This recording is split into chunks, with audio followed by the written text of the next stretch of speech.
Hello friends, today in this video I will show you how to resolve Microsoft Edge keep auto resetting on restart. So guys, this is very easy and simple method.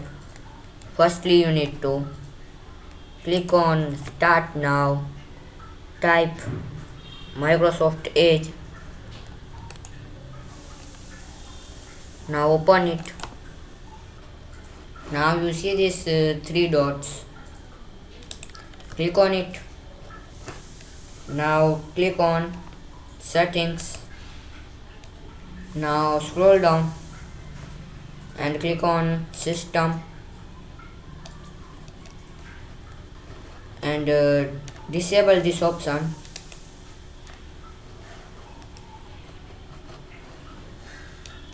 So guys, thanks for watching. Please like, share and subscribe my channel.